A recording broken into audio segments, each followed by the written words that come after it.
Estás escuchando El Descampao.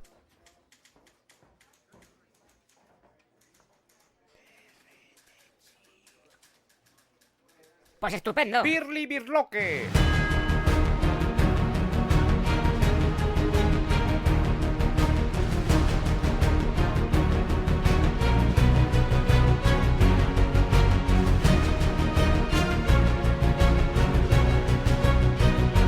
Bienvenidos al Descampao.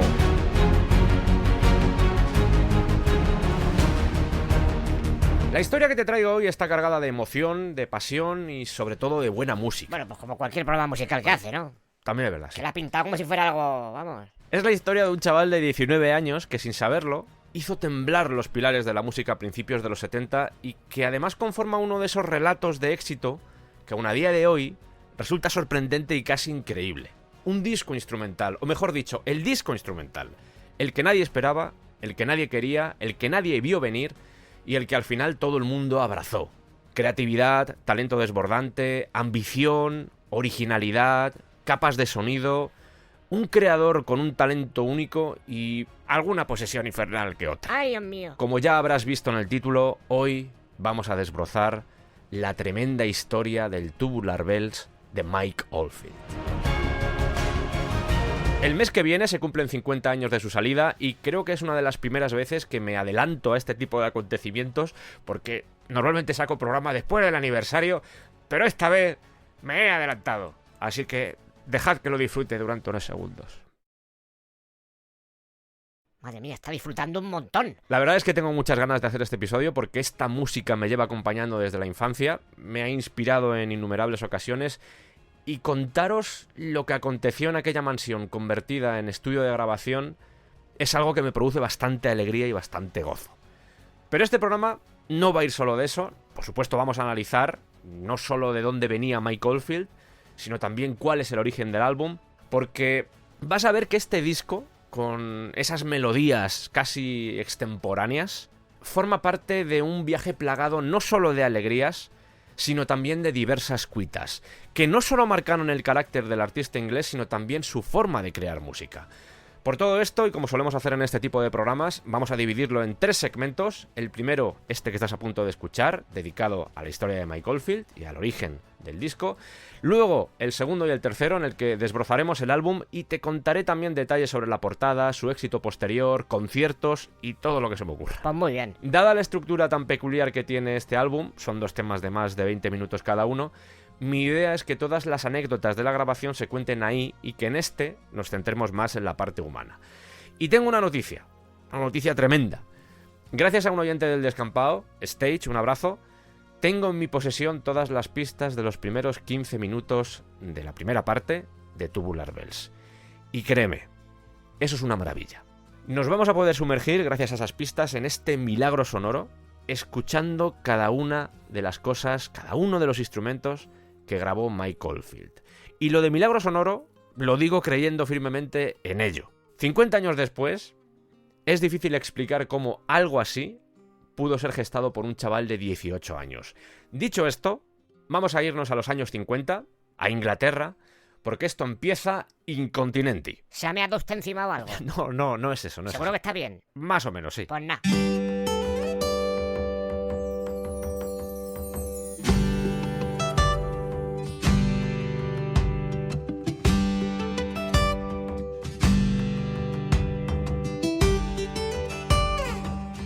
Viajemos a Reading, condado de Berkshire, Inglaterra, porque el 15 de mayo de 1953 nace Michael Gordon Oldfield. Sus padres trabajaban en el ámbito sanitario, el progenitor, el padre Raymond, era médico e inglés, y su madre, Maureen, era una enfermera irlandesa. Esto de decir que uno era inglés y la otra irlandesa, vais a ver que es más importante de lo que parece. Son 3 hermanos, Sally, que es la mayor, Terry y Michael, el pequeño. Entre los recuerdos de infancia que conserva Oldfield están las llamadas nocturnas que despertaban a la familia cuando se requerían los servicios de su padre para algún tipo de urgencia.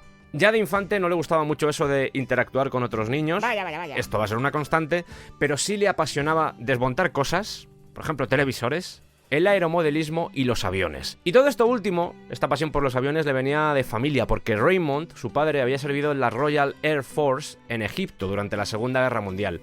Y la leyenda cuenta que de allí, de Egipto, se trajo una guitarra a casa y el pequeño Michael se quedaba embobado mirándola sobre la chimenea. Era un instrumento cargado de misterio, que solo bajaba una vez al año, el día de Navidad. Todo ello para que su padre pudiera hacer la interpretación anual de la canción Danny Boy, versión de Judy Garland,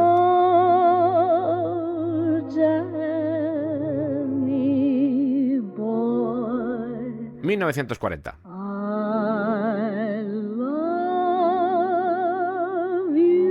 O Jimmy Crack Corn, una canción infantil. Big old owl with eyes so bright, on many a dark and starry night, I've often heard my true love say, sing all night. Solo sabía 3 acordes, y con esos 3 acordes podía tocar estas canciones. Y precisamente estos acordes, que serían Do mayor, Fa mayor y Sol mayor, esos serían precisamente los primeros acordes que enseñaría a su hijo poco tiempo después. Con 8 años, uno de los novios de su hermana Sally tocaba la guitarra acústica, y él se fija porque ve una cosa. Esto lo expliqué por ejemplo en el especial de Fleetwood Mac, lo que es el finger picking. Venga, resúmelo. Es una técnica de guitarra. En la que, en cierto modo, se intenta emular un piano, porque tú te haces el ritmo, te haces el acompañamiento y también vas llevando la melodía. Para esto tienes que combinar, obviamente, acordes, tienes que combinar esa melodía y, lo más importante, una técnica de mano derecha, si eres diestro, bastante fina. Vamos, que no rasgueando. El niño ve eso, ve que de repente solo con una guitarra puedes hacer un montón de cosas, suena una melodía, suena un acompañamiento, puedes hacer canciones por ti mismo. Y eso le anima a coger ese instrumento mágico que está sobre la chimenea y comenzar a probar cosas. En la primavera de ese año, de 1961, la familia tiene una noticia. Un hermano viene de camino. El día del parto, la pareja se va al hospital, pero solo vuelve el padre. La madre está bien, pero les dice que el hermano ha nacido muerto. Con los años, Oldfield descubrió que el niño había nacido con síndrome de Down, que se llamaba David, que había vivido un año y que había sido entregado en un centro de salud. Cuando la madre vuelve a casa, está rota, está cambiada, no es la misma. Se la escucha llorar por las noches, y eso, sumado a las urgencias nocturnas que ya tenía el padre de por sí, convierte la casa de los Oldfield en un lugar poco apto para el descanso. Raymond no podía ser el médico de su mujer, estaba prohibido, y esto encima le generó más frustración. Pronto llegaron las pastillas para que la madre pudiera dormir, se volvió adicta a los barbitúricos, tranquilizantes, antidepresivos. Tenía estados de pánico, escuchaba voces, y más de una noche tuvo que abandonar la casa en una camilla.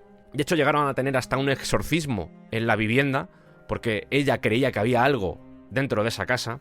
Y Michael tenía 9 años, cuando la ingresan por primera vez en un psiquiátrico. Además, el día que fue a visitarla, vio escenas que se le quedarían grabadas para siempre. La casa se estaba convirtiendo en un infierno, pero el colegio tampoco le iba bien. El chaval comienza a fumar a estas edades, a probar el alcohol, se siente perdido en la escuela, se siente perdido en casa y no sabe qué hacer con su vida.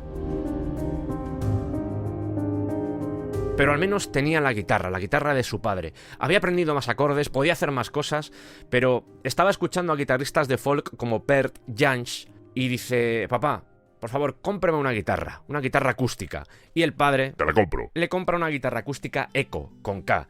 Y pronto empieza a emular a esos héroes. Cada minuto que tenía libre se dedicaba a tocar la guitarra, se obsesionó con el instrumento. Durante más de un año lo primero que hacía en cuanto llegaba a la casa era meterse en su habitación, tocar la guitarra hasta las 2 o las 3 de la mañana y luego levantarse pronto para poder tocar más la guitarra antes de irse de nuevo a la escuela, durante un año. Por fin había encontrado algo que le gustaba, algo que quería hacer, porque la guitarra y la música, en general, se convirtió en su vía de escape, en su santuario, en su refugio, para todo lo que le rodeaba, todo ese dolor familiar.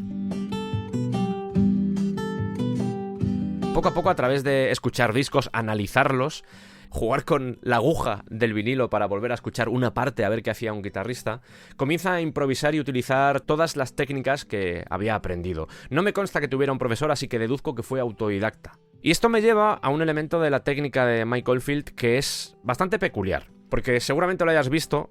Él no suele tocar con púa. En algún momento lo he visto con púa, pero por lo general toca con los dedos, con esta técnica de finger picking, aunque sea una guitarra eléctrica, que eso no es tan común. Y eso le emparenta, en cierto modo, con otro músico como es Mark Knopfler. Porque Mark Knopfler tampoco toca con púa, toca con los dedos, seguramente porque vienen del mismo escenario, de los clubs de folk. ¿Y esta música que viene ahora? No entiendo a qué viene esto. Tenemos una noticia de última hora. Parece ser que Sergio ha hablado bien de Mark Knopfler. No. Repetimos, Sergio... No. Ha sido solo un dato, ¿eh? Ah, vale, ok. Cuando tiene 9 o 10 años, ya había progresado bastante con esta obsesión que le obnubiló. Estaba todo el día tocando la guitarra. Y es cuando empieza ya a componer canciones que tienen más enjundia. De ser un chaval solitario, con el que nadie quería hablar, en el que nadie reparaba, de repente con su guitarra comenzó a llamar el interés de todo el mundo. Y no iba a ningún lado sin esa guitarra. Era Mike Oldfield con la guitarra. Algunos de esos héroes que os comentaba antes, por supuesto estaba Bert Jansch, pero también estaba John Renbourn. Ambos formaron en 1967 la banda Pentangle, de folk rock. Y se convirtió en su misión ser capaz de tocar exactamente igual que ellos. Y los vinilos los quemaba, con lo que os he dicho antes de lo de la aguja, los quemaba. Y finalmente, a base de trabajo, a base de tocar y tocar y tocar, llegó a conseguirlo. Porque, como suelo decir, esto lo comenté ya en el especial de Mozart, pero en la música no suele haber milagros. Y pongo una pequeña duda porque siempre, bueno, te pueden sorprender, pero no suele haber milagros. Hay que trabajar. Puedes tener más talento, puedes tener menos talento. De hecho, el talento ayuda mucho en la música, al menos esa es mi opinión. Hay gente que tiene facilidad para tocar instrumentos, para relacionarse con la música, porque no deja de ser un lenguaje. Pero el trabajo es necesario. No vas a tocar de un día para otro bien, es imposible. Tienes que echarle muchas horas si quieres tocar bien. Si quieres simplemente pues acompañarte o, yo qué sé, tocar en un parque con los colegas, pues tampoco hace falta que te machaques. Pero si quieres dedicarte profesionalmente, como era un poco lo que ya veía Mike Oldfield, que era uno de sus intereses, él decía, bueno, soy jovencito, estoy ya tocando delante de gente y a la gente le gusta. Ojo que aquí... Se vienen cositas. Pero si quieres llevar una vida profesional con un instrumento, tienes que trabajar. Y esto lo podemos aplicar a cualquier otro tipo de arte. Para ser bueno en algo, tienes que practicar mucho. Más influencias de Mike Oldfield. También estaba por ahí el guitarrista clásico John Williams. No tiene que ver nada con el compositor de bandas sonoras. Julian Bream, también. Y otro nombre que me llamó mucho la atención, porque además lo menciona él, que es Paco Peña, guitarrista de flamenco, que se fue a vivir a Londres y eso hizo que mucha gente en Inglaterra no solo se adentrara en lo que era el flamenco, sino que también tuviera acceso fácil, porque Paco Peña vivía allí y era mucho más sencillo asistir a sus conciertos o incluso que te llegara su música. 1963, Mike Oldfield tiene 11 años y ya se codea junto al resto de profesionales que tocaban en los clubs de folk de Reading. Parecía mayor, la gente no sabía que era un niño. Me imagino que viendo fotos de Mike Oldfield de jovencico, tampoco es que fuera una cosa tan... ¡Ay, Dios, parece un señor mayor! No, pero deduzco que la gente al menos decía, oye, es imposible que un niño toque así. Seguramente tendrá 15 o 16 años, pero aparenta menos. Pero no, era un chaval de 11 años tocando en garitos. Y pasa una cosa muy bonita con él, porque en cierto modo, a través de ese viaje en esa guitarra que su padre tenía encima de la chimenea, con esa compra que hicieron después de la guitarra acústica, su carrera se había iniciado de forma muy natural. Y él era consciente, él decía, yo creo que puedo hacer grandes cosas. Yo me imagino que tocando en esos locales y viendo al resto de compañeros músicos, él pensaba, joder, si es que lo hago muy bien, y soy muy jovencico, soy un niño y lo hago muy bien. Aún así, volvemos al tema de la socialización, porque él no era bueno con las palabras. Le aceptaron en ese ambiente, en el ambiente musical, por su forma de tocar, pero no era bueno con las palabras. Por eso dice que siempre componía temas instrumentales. La guitarra era su voz, era su forma de comunicarse, no solo en un ambiente musical, sino incluso cuando salía fuera, cuando se juntaba con los amigos. Di que sí, Mike.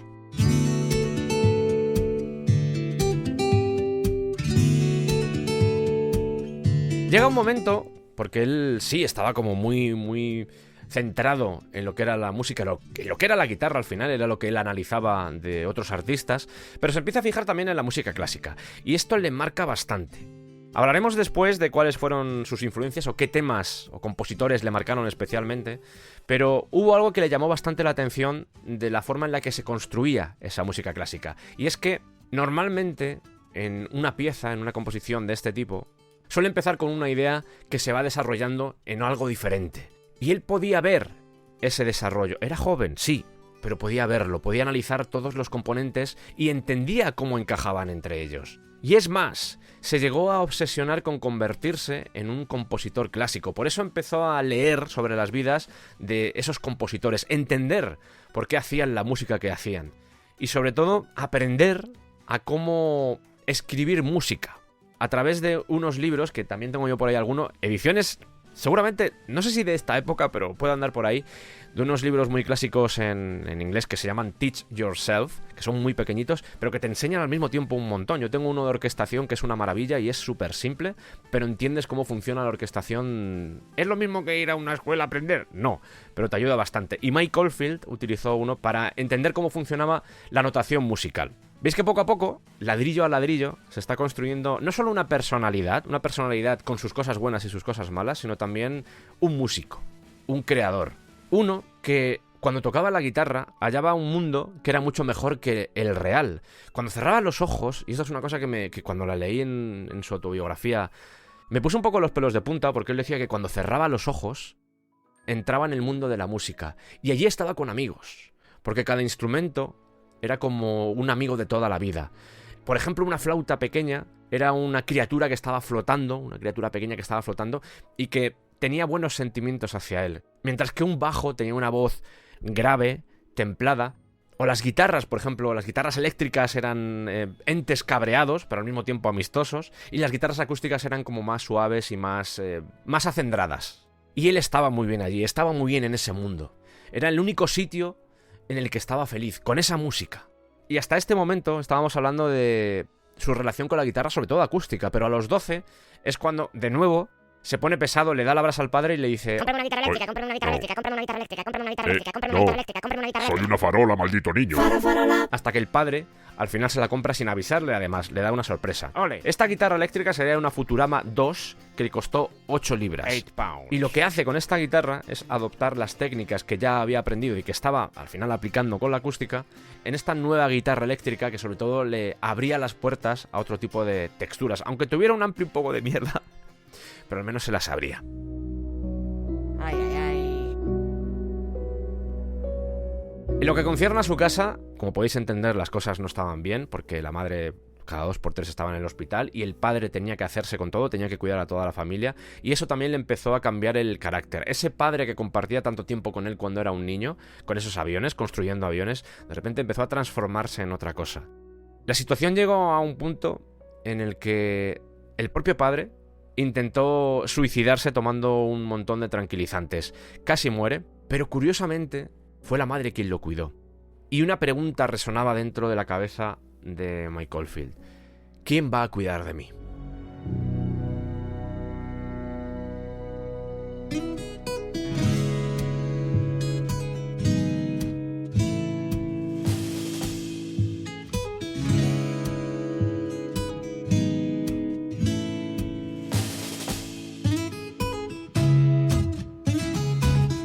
Cuando cumple 13 años, la familia Oldfield se traslada a Essex. Haroldwood. Que ahora pertenece a Londres. Es el año 1966 y piensan que con esa mudanza se van a arreglar las cosas. Pero no. La madre sigue igual y el padre está en tensión continua esperando cuándo va a volver otra vez a recaer la madre. Amigos en Essex no tenía ninguno, pero sí tenía la música. Y como él mismo dice: ¿para qué quiero más si tengo la música? Ay. La escena allí, la escena de garitos, de clubs de folk, estaba bastante bien. Entre otras cosas porque se estaban descubriendo muchos elementos. Se habían abierto nuevas puertas en lo que a la música se refiere. Y Mike Oldfield estaba allí en el momento exacto, absorbiendo todo eso. Prueba por primera vez el LSD, según sus datos, a los 13 años, que era bastante joven. Recordemos que ya había fumado y había bebido con una edad todavía menor. Y tiene su primera experiencia en un estudio de grabación a través del novio de Marianne Faithfull. Que era amiga de la hermana. ¿Quién era el novio de Marianne Faithfull? Sí, Mick Jagger. Ahora a ver si lo cascas. En ese estudio de grabación llamado Sound Techniques, el operario que se encargaba de la cinta era Gus Dudgeon. Jason. Si algunos sois muy fans de David Bowie o sobre todo Elton John, habréis reconocido ese nombre porque Gus Dudgeon, no es fácil de pronunciar esto, Dudgeon. Dungeons and Dragons. Es el productor, entre otras cosas, del Yellow Brick Road de Elton John. Claro, tienes a un niño que ha estado grabando en un estudio de grabación y de repente al día siguiente tiene que volver al colegio. Recordemos que tiene 13 años, pero él estaba ansioso por cumplir 15 porque parece ser que en esos años, con 15 años, podías abandonar ya el colegio y era justo lo que quería hacer. Tiene varias anécdotas en la escuela, como por ejemplo aquella vez que le dicen que se corte el pelo. Él dice, no me lo voy a cortar. Se lo piden varias veces, él dice, no me lo voy a cortar. Le llevan al director del centro y él dice, perdone señor, pero ayer estuve en un estudio de grabación con Mick Jagger y voy a ser músico. Y le contesta al director en esas contestaciones que a veces se convierten en lapidarias. Ok, no te voy a castigar por esto, pero que no te siente mal si las chicas se ríen de ti. Pues me suda un poco los huevos. Encontré datos de que en estos años tuvo un grupo de beat en el que tocaba música parecida a la de los Shadows. Son datos un poco difusos, no me atrevo a aseverarlo, pero al menos he encontrado eso por algunas fuentes. Sí puedo decir que en el QE2, en el Queen Elizabeth II, que es un disco de Mike Oldfield, hay una versión de los Shadows. Wonderful Land. Que me hace mucha gracia porque sale tocando el violín, pero Mike Oldfield del violín, igual alguna cosilla, porque tiene facilidad para tocar instrumentos, pero bien, no. Va a ser que no. Y el vídeo es, yo lo recomiendo, Wonderful Land, que sonaba así.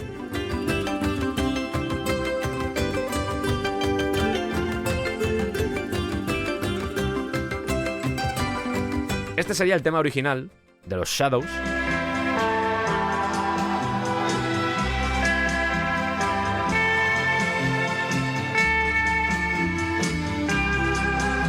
Y lo más gracioso es que al final los Shadows hicieron una versión del Moonlight Shadow. Vaya.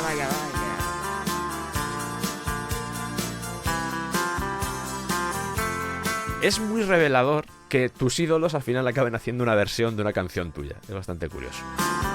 Me suda los huevos. Así llegamos a 1967, en el que Oldfield y su hermana Sally deciden formar un grupo de folk. Ellos dos solos, no hace falta más.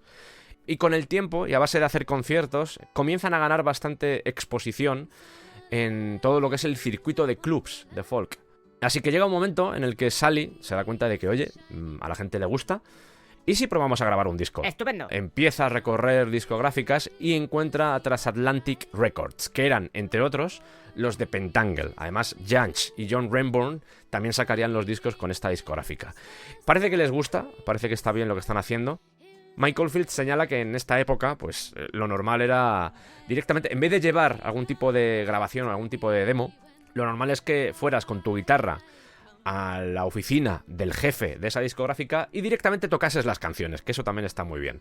De hecho, Sally les dice a los de la discográfica, tengo un hermano que además toca muy bien y puede servir para este grupo. Estupendo. Así que la discográfica Transatlantic, que por cierto es un grupo muy bueno también por si queréis escucharlo, Transatlantic ficha a los hermanos Oldfield, a Terry no, Terry también es músico, por cierto, toca la flauta, en este caso solo a Sally y a Mike, y los meten en el estudio a grabar canciones. Y Oldfield se enamora del ambiente, de lo que es la tecnología y sobre todo de la tensión que tiene el hecho de grabar. Esto también lo he comentado alguna vez. Es una sensación muy curiosa, sobre todo cuando queda bien. Cuando queda bien es fantástico. Cuando se te cruza algo en un estudio de grabación puede ser bastante duro a nivel psicológico, porque ves que no te sale. Al final el tiempo es dinero y la presión puede hacerte cosas en la cabeza un poco chungas. Pero cuando te salen bien las cosas, esa tensión de estar grabando, de ser consciente de que lo que estás haciendo va a pasar a la historia. Cuando digo pasar a la historia no me refiero a que sea un disco que escuche todo el mundo, sino que simplemente eso ya se queda ahí. Y por mucho que tú hagas otras cosas o incluso dejes la música o directamente mueras, porque ya han pasado 80 años desde que lo grabaste, ese momento ha quedado ahí grabado. In perpetuum. Correcto. El productor de este álbum fue Nathan Joseph. Fue, entre otras cosas, al que se le ocurrió llamar al grupo de Sally Angie.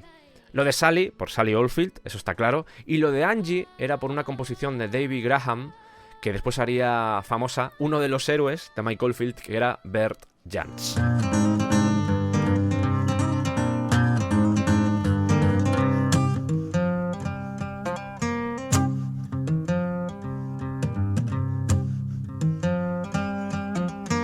A Michael no le gustaba el nombre, pero dijo, bueno, no pasa nada, no me molesta, nos llamamos así y ya está. Este disco se acabará llamando Children of the Sun y saldrá en mayo de 1968, aunque también he visto otras fechas, pero vamos a quedarnos con que salió en mayo de 1968. ¿Y qué sucede en mayo de 1968? Que Mike Oldfield cumple años. ¿Y en qué año nació Mike Oldfield? En 1953. Vaya, cumple 15 años. ¿Qué puede hacer Mike Oldfield? Dejar el colegio. Y eso hace. Decide perseguir su sueño de ser músico, de convertirse en músico profesional. a tiempo completo. Vamos a escuchar un par de canciones de este Children of the Sun porque llama bastante la atención ver cómo Oldfield está cantando y que, al menos aquí, no tiene una voz muy desagradable, sino que lo hace bien. Le hace los coros a la hermana, de hecho.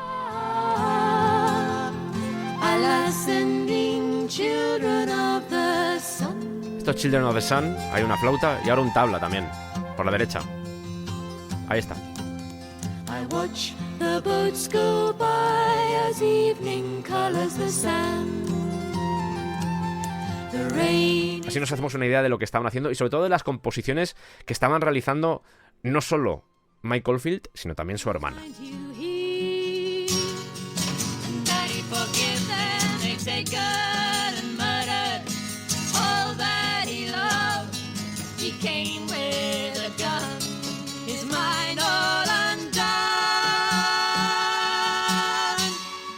Esto es River Song.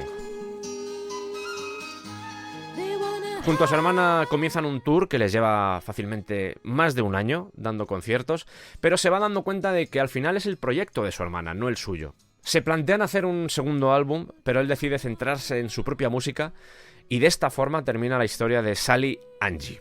Después de romper este proyecto, Sally Angie, que insisto, solo tiene un disco, Mike Oldfield tiene una crisis nerviosa.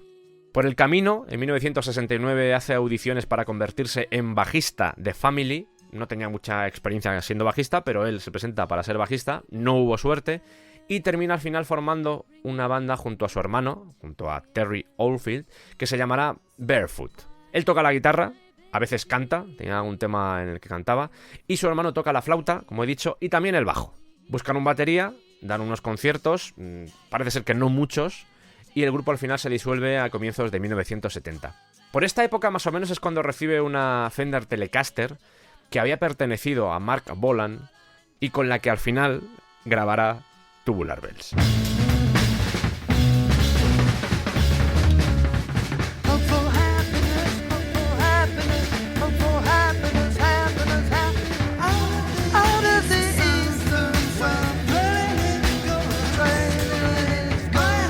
Febrero de 1970. Oldfield participa en las audiciones para convertirse en bajista de The Whole World, que era una banda que estaba montando uno de los fundadores de Soft Machine, Kevin Ayers. Precursores de la psicodelia británica. Soft Machine, Gong, Caravan son parte de la escena de Canterbury, por si tenéis curiosidad. Yo me gusta, aunque no profundice en esto, creo que es bonito que te vaya soltando de vez en cuando algunas cosas para que tú mismo también descubras nueva música.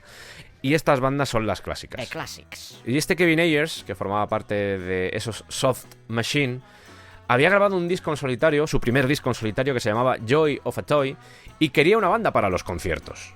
Y esa banda para los conciertos iba a ser The Whole World. Como he dicho antes, Mike Oldfield no tenía experiencia tocando el bajo.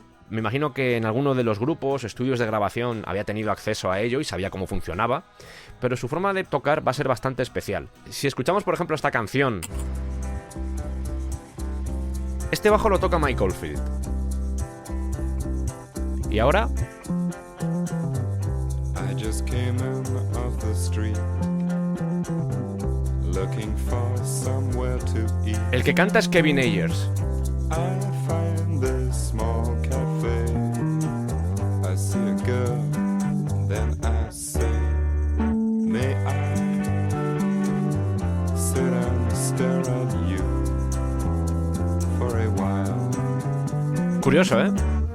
Porque en vez de hacer la típica línea de simplemente pegarte a la tónica, veis que va haciendo melodías todo el rato. Of your smile. También en estos años, los 60 y en los 70, estos bajos funcionaban bastante bien. Ahí está, por ejemplo, Chris Squire de Yes, que hacía auténticas maravillas con el bajo. Y entre ellas se encontraban muchas melodías. Mike Oldfield lo hacía con Kevin Ayers, con la banda de Kevin Ayers, pero a Kevin Ayers le gustaba y dijo, está muy bien. ¿Llevas mucho tiempo tocando? Pues es la primera vez, no pasa nada. En ese grupo además se encuentra con alguien que va a ser importante en su vida, que es David Bedford, que le imponía bastante porque David Bedford era teclista, pero también era compositor de vanguardia. Y recordemos que Mike Oldfield estuvo durante una época bastante larga de su vida obsesionado con los compositores de música clásica, y para él tener de repente en el grupo a una persona que se dedicaba a eso, que tenía conocimientos para hacer eso, le imponía bastante. Aún así, se hicieron amigos de forma muy rápida porque ambos compartían la pasión por el aeromodelismo. De hecho, David Bedford va a ser uno de los pocos que le animen a que continúe con la composición de Tubular Bells. Y os digo más, va a ser el que va a arreglar y va a conducir la versión orquestal de Tubular Bells. Pero todavía nos falta mucho para eso, ¿vale? Recordemos que 1970, Mike Oldfield tiene 17 años. Y Kevin Ayers se convierte en alguien que no solo le enseña sobre música, porque ahora vamos a ir a eso, sino también en alguien que le va a enseñar sobre la vida. En un mentor. No es que estuviera buscando la figura de un padre, pero sí necesitaba a alguien en quien confiar, una guía. Así que, como el propio Oldfield dice, se convirtió en Robin y Kevin Ayers era como Batman, era como Bruce Wayne. Esto es de verdad, ¿eh? Y va a ser en esta banda, en The Whole World, que recordemos, era una banda de acompañamiento de Kevin Ayers al final. Va a ser en este grupo donde se convierta en un músico de verdad. Y aprende cosas. Os acabo de decirlo de que él buscaba una guía, pero también va a hallar elementos a nivel musical que le van a cambiar su concepción de lo que es crear una composición. En primer lugar, se da cuenta de que puede hacer música instrumental de rock, que puede haber solos largos, que se pueden hacer cosas a pesar de que haya un cantante en el escenario. El cantante en el escenario no tiene por qué estar pegado al micro esperando para volver a cantar, sino que pueden suceder cosas. Descubre los compases raros, como por ejemplo el 7x8, 5x4, 15x8. No todo tiene que ser un 4x4. Esto de los compases lo he explicado alguna vez, pero cuando analicemos Tubular Bells es un 15x8, al menos yo lo cuento así, vais a ver que suena diferente a lo que te pide el oído, que normalmente sería un 4x4. A partir de ahí, a partir de este descubrimiento de los compases raros, la música cobra una nueva dimensión y se vuelve matemática. Esto puede ser bueno a veces, porque tienes más herramientas para componer, pero puede ser un arma de doble filo porque hay músicos que a veces se ceban demasiado de lo de los compases raros y a veces puede parecer que están más obsesionados con que tengas que usar calculadora para entender lo que están tocando que la propia música en sí. Pero bueno, cada uno hace lo que le da la gana, aquí no pasa nada. El caso es que se van de gira, porque recordemos que esta gente, al final, The Whole World, nacen para una gira, aunque luego veremos que la cosa se prolongó más. Pero se van de gira, y se van de gira en una furgoneta de estas de 6 ruedas. Y leyendo un poco lo que son las aventuras, la gira con The Whole World, o con Kevin Ayers, con la banda de Kevin Ayers, te das cuenta de que, joder, la vida podía ser muy complicada. Para que entrara todo en la furgoneta, tuvieron que quitar asientos. Entonces, los amplificadores se convertían en los asientos. Y podemos imaginar, aparte del grupo, más allá de las personas que conducían y los que pudieran ir en los sitios de delante, podemos imaginar que los que iban atrás iban sin ventanas durante horas montados en amplificadores. Que no sé si era muy legal en la época, pero bueno, lo hacían. Aún así, Mike Oldfield estaba viviendo su sueño. Estaba descubriendo un nuevo mundo, el mundo de las giras, y lo había hecho con su hermana a nivel pequeño, a nivel de ellos dos, viajando y dando conciertos, pero esto era diferente. Aquí había una banda en la que cada noche era una auténtica aventura. Sobre todo tocaba el bajo, aunque en algunas secciones de los conciertos, Kevin Ayers se quitaba la guitarra y se la daba a Mike Oldfield.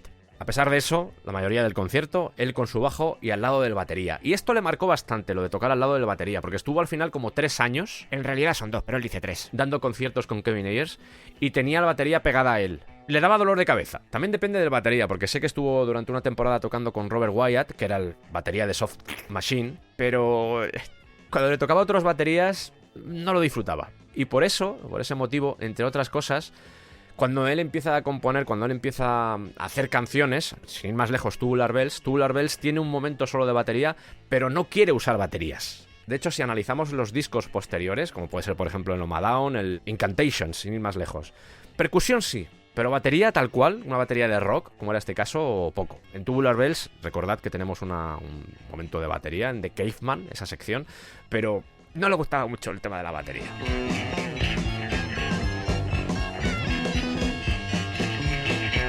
Sobre el ambiente del grupo, claro, era Young Michael. Estaba rodeado de gente que ya estaba bien metido en la veintena, algunos incluso tenían 30 años o más, como David Bedford, y era un poco como la atracción, el chaval que hace cosas. Estupendo. Y recordáis que antes os he dicho que lo de la escena musical en los 60 era bastante trepidante. Aquí ya estamos en 1970, inicios de los 70.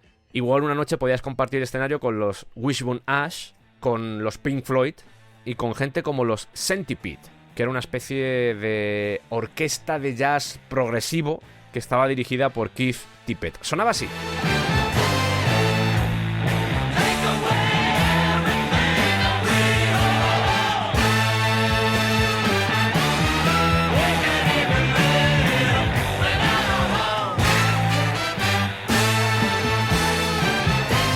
Mucha gente tocando.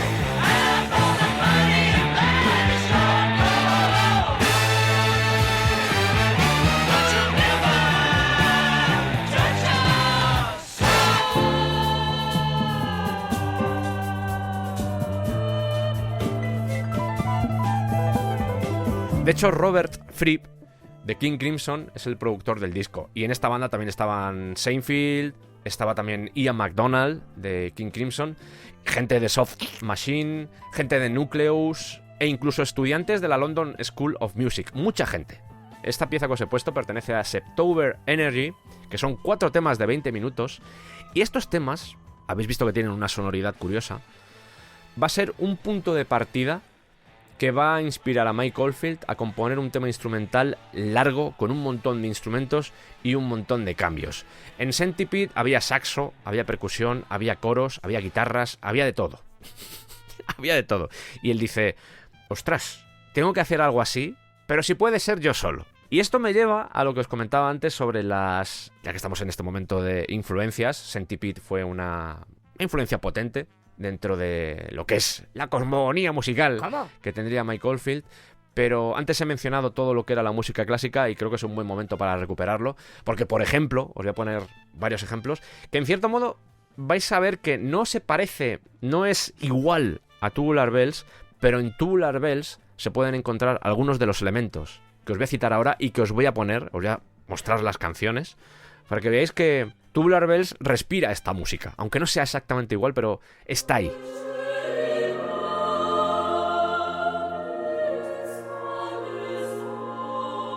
Por ejemplo, Gabriel Fauré. Gabriel Fauré. El Requiem.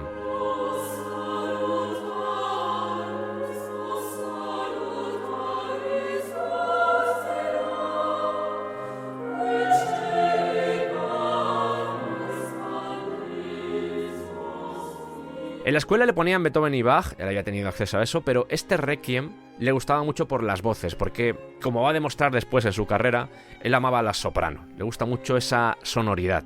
Y además esta música le ayudaba a calmar la ansiedad, ese infierno que les rodeaba. También estaba por ahí la Quinta Sinfonía de Sibelius.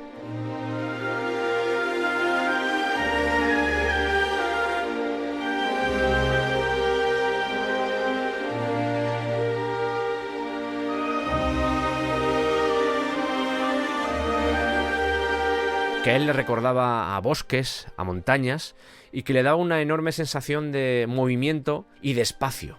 La versión que más le gusta, que es la que estamos escuchando, es la de John Barbirolli, y en el último movimiento de esta sinfonía hay una melodía que hacen los contrabajos, pero esa melodía, que es igual que la melodía principal, está tocada a la mitad de velocidad. ¡Ojo, cuidado! Es que cuando digo otra velocidad no quiero que entendáis que es más rápido o más lento, sino que, por ejemplo, si estamos hablando de, yo qué sé, de corcheas, la melodía principal son corcheas, hacer la misma melodía al mismo tiempo que están sonando esas corcheas a negras, ¿vale? Voy a ver si puedo recrearlo y me entendéis lo que quiero decir.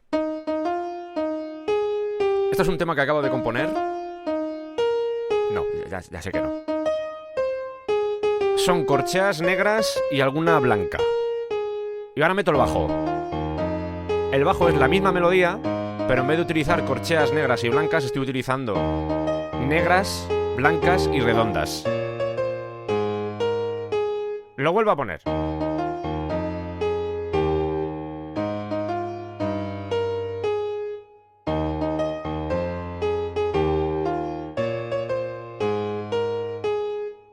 Pues Mike Oldfield dice, joder, me gustaría hacer algo así. Y de hecho en Tubular Bells va a haber algunos momentos en los que va a intentar al menos hacer algo parecido a esto. Que también os digo que he estado mirando análisis de esta obra, de Sibelius, que por cierto era finés, y no he encontrado nada al respecto. Pero yo, Michael, te creo.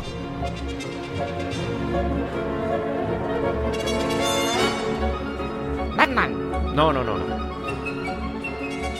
También estaba por el camino Maurice Ravel. Ya sabéis que yo soy un amante de Ravel empedernido, más allá del bolero de Ravel, que es lo que conoce todo el mundo, pero la música de Ravel a mí me vuelve loco. Era, además de ser un orquestador maravilloso, era un compositor tremendo, posiblemente de mis favoritos. Es muy bueno Ravel. Y hay un concierto de piano en sol que le gustaba especialmente. Y aquí Ravel hacía algo parecido, porque está arpegiando. Suena una melodía más lenta al mismo tiempo, utilizando un poco la técnica, llamémosla matemática, de Sibelius, Ravel hace algo parecido en este concierto de piano. Ravel, eres muy bonito. En general, gente como Satie, por ejemplo, las himnopedias de Satie le apasionaban, le gustaba mucho el impresionismo, le gustaba todo este periodo que va desde inicios del siglo XX hasta 1940, mediados aproximadamente. No solo le gustaba la música, sino que también el resto de artes. Los impresionistas le encantaban. Es más, en Tubular Bells hay momentos muy impresionistas. Ejemplo.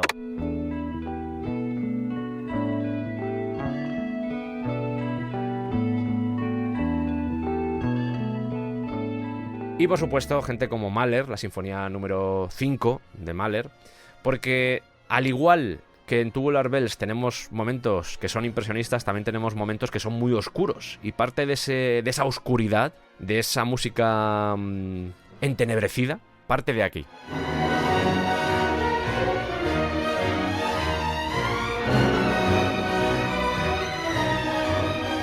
Ejemplo.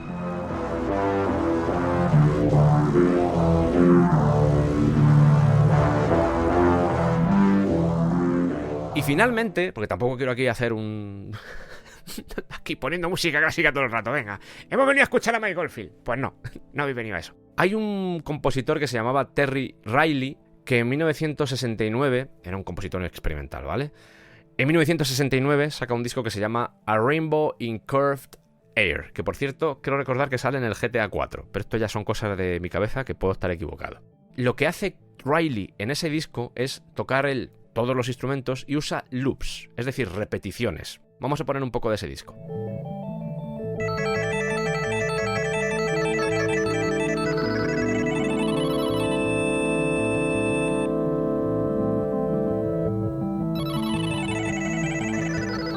Tiene mérito porque tampoco había tantos sintetizadores donde elegir, ¿eh?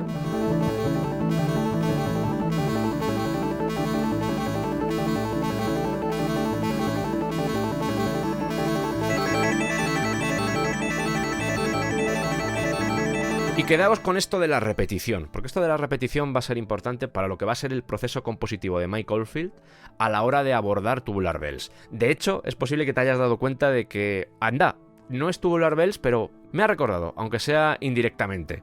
Por supuesto, influencias de Cream, influencias de Led Zeppelin y de todos los grupos que lo estaban empezando a petar por estos años. Contad con ello, pero sobre todo quería centrarme en esta parte más clásica, porque creo que Tubular Bells no deja de ser una especie de composición clásica vanguardista, que roza a veces con el New Age, cuando el New Age todavía ni siquiera tenía sentido. Bueno, estábamos con esta gente de gira, la gente de The Whole World, que era la banda que llevaba Kevin Ayers, y además de hacer ese cambio de instrumentos, ese cambio de te doy el bajo y tú me das la guitarra y yo toco la guitarra, había un momento del concierto donde Mike Oldfield tocaba la mandolina, se volvía muy loco, porque parece ser que ya estaba, en este momento ya estaba un poco borracho, o sea, estaba borracho sobre el escenario, que es una cosa que músicos que me estáis escuchando no tenéis que hacer. Tú, si eres músico, tómatelo en serio, respeta a tu público y sobre todo respétate a ti mismo. No me vas a hacer ni puto caso, pero no pasa nada, yo te lo digo. Y Mike Oldfield aquí cogía la mandolina y tocaba un tema que va a ser importante en Tubular Bells también, que es el Sailor's Hornpipe. Nace aquí.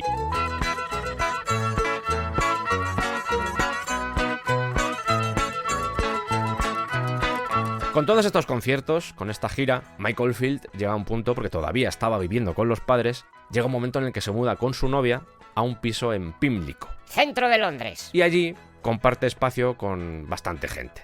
Rompe con la pareja, rompe con la novia, pero él se queda en el piso, y esa gente, claro, principios de los 70, era gente que se drogaba bastante. Ay, Dios mío. Empieza a fumar hachís. Alguno de vosotros se estará preguntando, ¿No va a contar todo lo que consumía de drogas? no, es que es importante. El tema drogas en Mike Oldfield, muy a su pesar, es importante. Empieza a fumar hachís, pero a la semana se da cuenta de que está medio vegetal, que no puede casi ni moverse, hasta que uno le sienta mal, le recorre un escalofrío por la espalda y dice... Me ha sentado mal hachís. Bien, Mike, ahora lo vas a dejar, ¿no? Ahora lo vas a dejar, Voy ¿no? a probar con el LSD. No, hija, no. Muy bien, Mike.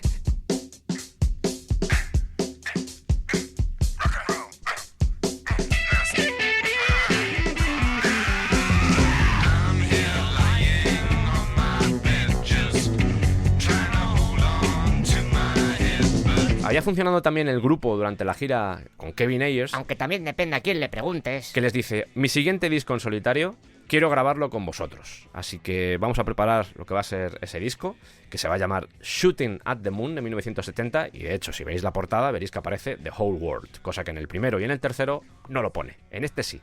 Y este álbum lo van a grabar en Abbey Road, además del segundo, que será Whatever she brings Wessing. ¿Cómo? que es de 1971, y también las colaboraciones que va a hacer con algunos miembros del grupo o con otra gente. Por ejemplo, mete una mandolina en la banda en un disco de Edgar Broughton. Todos estos discos se van a registrar en Abbey Road, concretamente en el estudio número 2, el famoso. ¿Y qué tenía ese estudio? Ay. Instrumentos. Oh, Instrumentos como el melotron, Uy. como los timbales clásicos, Maravilla. como vibráfonos, Uy. como clavicordios, como glockenspiels, Glockenspiels. como pianos. ¿Qué pasa? me he dejado llevar. Lo que más le gustaba eran los timbales clásicos, pero alguien como Mike Oldfield tiene acceso a instrumentos. Y ahí es consciente de que puede crear una pieza clásica y más aún, puede tocar él todos los instrumentos. Así que, si por ejemplo había una sesión convocada, una sesión de grabación convocada, yo que sé, a las 6 de la tarde, él se iba por la mañana y se pasaba esa mañana tocando instrumentos, aprendiendo, sintiendo, haciendo más amigos al final, volviendo a esa concepción que tenía de los instrumentos, probando texturas. Y de esta forma, a través de este viaje, a través de este aprendizaje, fue naciendo, fue pariendo diferentes ideas, utilizando texturas que hasta este momento, hasta este acceso a cosas como, por ejemplo, ya digo, un glockenspiel o un vibráfono, no se le habían ocurrido.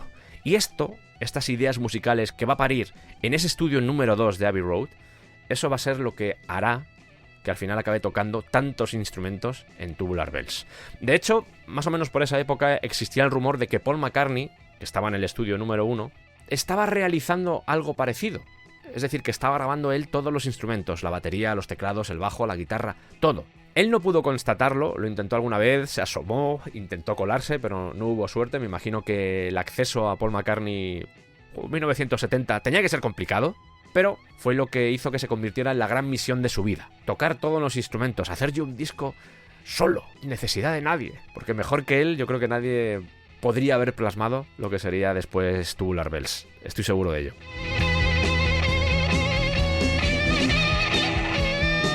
Y se convirtió, como digo, en su gran misión, porque en los 60 había muchas limitaciones en lo que a grabación en estudio se refiere, sobre todo el tema de las pistas. Alguna vez hemos hablado de las pistas, las diferentes pistas que, por ejemplo, tiene una mesa que te puedes encontrar en un estudio de grabación. Aquí las mesas empezaban ya a evolucionar, y las ventajas y sobre todo las oportunidades que ofrecía esa nueva tecnología hacían más fácil que los sueños, ese sueño que tenía Oldfield, fuera más palpable.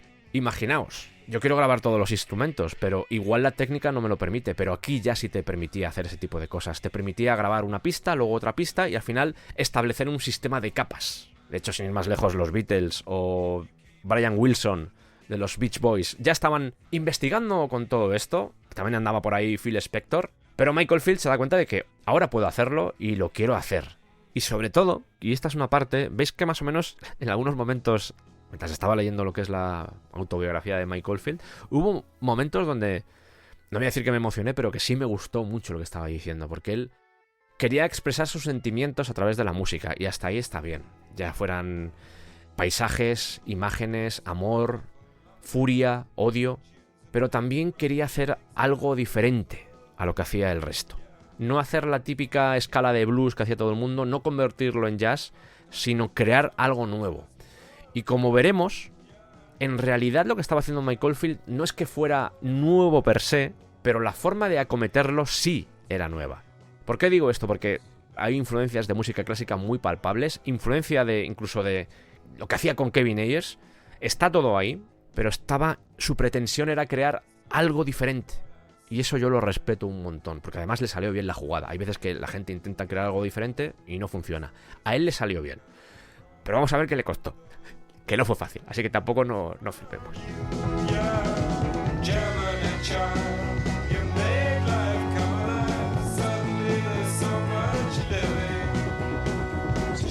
Termina las sesiones, al menos las sesiones del Shooting at the Moon. Él no escribe temas, no compone canciones, pero toca el bajo.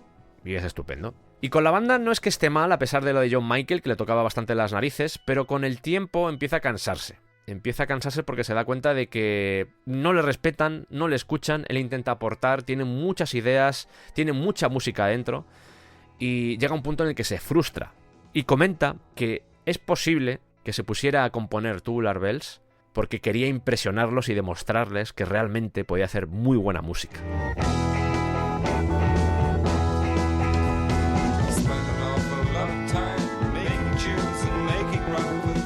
Antes os he relatado la funesta historia de cómo la madre pierde al niño, que por cierto, no lo he dicho, pero Mike Oldfield tuvo que contratar a detectives para enterarse de todo esto y también indagar en lo que era el pasado de la madre. La madre era católica, el marido protestante, irlandesa, no sentó del todo bien. Llegó a pensar que el hecho de que su hijo naciera con síndrome de Down fue un castigo divino precisamente por eso. Ese es un punto que cambia la vida de Mike Oldfield, pero vamos a llegar al siguiente, que le sucede con 17 años. Porque una noche está en un viaje de LSD y de repente siente como si le estuvieran electrocutando. Mira a su alrededor y ve que ya no hay gente como tal. No hay gente con la piel, con el rostro. No. A todo el mundo se le ha quitado, se le ha arrancado la piel y lo único que ve son máquinas biológicas, casi como si fueran robots, pero hechos de carne y de sangre. De hecho, podía ver las venas. Se veían, se transparentaban. Y veía cómo sus movimientos estaban dictados por algún tipo de impulso eléctrico, incluso reacciones químicas. Y que además estaban inhalando un tipo de gas que lo llamaban aire y que entraba en sus pulmones y que eso se estaba procesando como si fuera energía para poder moverse. Incluso sus bocas, cuando hablaban, ya no producían, no salía lenguaje, sino que era algo extraño, sonidos extraños. Esta imagen tan terrorífica, que además podemos imaginar a un Mike Oldfield teniendo un amarillo, un viaje lisérgico mal, en un estado de desesperación, gritándole a todo el mundo: ¿por qué no veis la realidad? Esta es la realidad. Fuera de sí, este momento se convirtió en el principio de una etapa de Oldfield bastante chunga. Había visto el otro lado de la moneda. Y él cuenta que aún a día de hoy todavía le da miedo pensar en ello, porque comenzaron los ataques de pánico. Ya había tenido algún tipo de crisis nerviosa, seguramente por la situación que tenía en casa, porque no tenía que ser fácil, pero comenzaron los ataques de pánico que le perseguirían prácticamente hasta finales de los 70. Si a esta experiencia con el LSD, que por cierto dijo, yo creo que ya, si le sumamos, como digo, todos los problemas que tenía la madre, de repente tenía miedo a todo, incluso a vivir. Estaba en un estado de confusión, de inseguridad y paranoia que a veces le impedía hasta salir de casa. Él comenta que gracias a la droga, pues obviamente se han compuesto canciones como Lucy in the Sky with Diamonds, y que posiblemente sin droga no habría compuesto Tubular Bells, pero que aún así hay que tener mucho cuidado porque casi no vuelve. Él relata que días después de tener esta experiencia iba caminando por la calle y a veces le volvían esas visiones. Y eso da bastante miedito. Este encuentro con la droga es tan horrible que vuelve a casa de los padres, deja el piso en el que estaba y se vuelve con ellos. Y allí había un piano de pared que había pertenecido a su abuela. Además lo habían heredado después de su muerte. Y en ese piano de pared comienza a tocar cosas, lo que se le ocurre. Coge material que solía tocar cuando estaba con su hermana. Algunos trozos de aquí y de allá, que por ejemplo pues tocaba con Ayers o ideas que se le ocurrían pero que al final no terminaban en canciones para la banda. Y poco a poco empieza a crear una pieza de música, empieza a unir todas las piezas.